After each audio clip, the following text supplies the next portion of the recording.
Hi again. A lot of Remingtons around here today, so I thought I'll continue with the comparison between the Remington Model 700 and the Remington Model 7.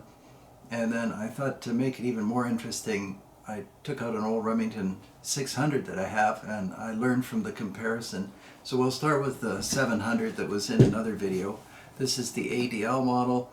If the bolt handle looks a little different, that's because the early ones are different, the shaping is different. And by the way, after filming the first video on the Model 700, I was looking at the bolts, and the new bolts have a some kind of a casting mark right about here. This one of course doesn't have it. Anyhow, this was made in 1967 and you can watch the other video. Some of you also wrote me quite concerned, and I appreciate that, about the safety and how it works. And if I understand you right, so if you open the action here, close the action, put it on safe, and then fire it, sometimes what apparently happens, if I've sort of pulled the trigger and then I release the safety, it fires. Now, I couldn't accomplish that with this gun, but I'm sure that you're correct because there were all those lawsuits and what have you. Anyway, that's a footnote to the whole thing. But that's the long action, and then Remington wanted to have a short action, you know, a smaller, more compact action. And so there's the Model 7. I'll tip this. And this one is made by the reinvented Remington.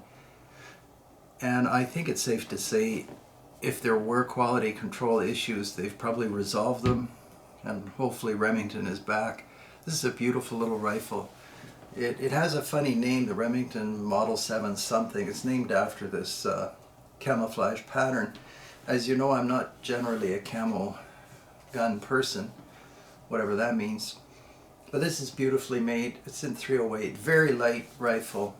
And the Remington Model 7 is one of those ones where you can get a 6 pound, is this 6 pounds? I don't know, maybe less.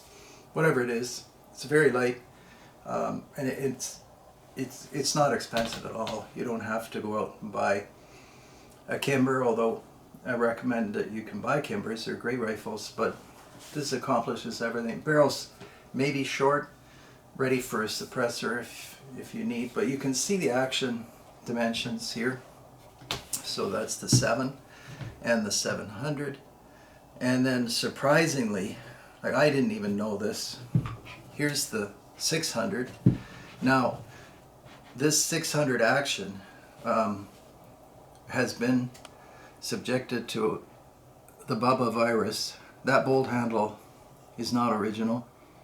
It's actually a lot nicer to me than the original 600 bolt, which was sort of a dogleg design, and there were different reasons for that original design. Some people said it was easier getting it in and out of a scabbard, and there are different valid explanations for that. Anyhow, the 600 and the 660 look like this. This confuses a little bit, this rail, but essentially, I mean, the 7 and the 600, I would say, are roughly the same action. There's some difference in the bolt shroud back here, as you can see. And naturally, oh, this one's totally missing a safety. Excellent safety measures on my part. I just didn't buy one because, as I've said before, I keep the bolt open with a round in the chamber, and then these are nice and quiet. To cock it is pretty well silent. I don't know why the safety is missing on this rifle or carbine. It always was. But anyhow, this one has that different bolt handle. So there you have it. People that were asking, you know, what does the 700 look like compared to the 7? That's what you're gaining. So if that difference, we can line up the receiver rings roughly. So yeah, I mean, the 7 is substantially shorter, and they stock it differently, and they build it differently. It's a lot lighter, and especially with this minimal barrel, diameter is minimal and length as well.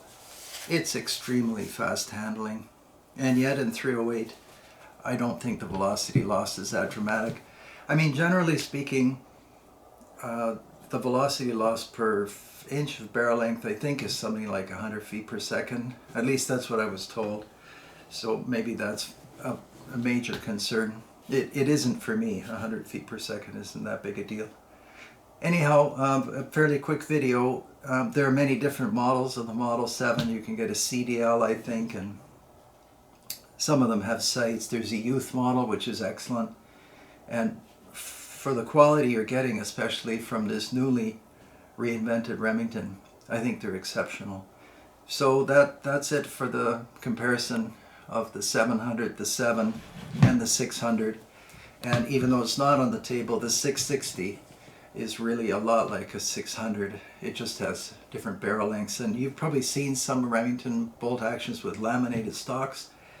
Some of them in 350 Remington Magnum, 6.5 Remington Magnum, and other calibers. That was a 600. Then came the 660. And then there was a 673 that used the Model 7 action, I think, as well, which was kind of a reproduction of the original 600 and 660. Anyway, that's a lot of numbers and a lot of talking, so I'll leave it at that. If you have any questions or something that I've missed, please write and I'll include it in the next video. Thanks so much for watching. We'll see you next time, and please subscribe. It's important, and join me on Patreon if you can. Thanks again. Take care.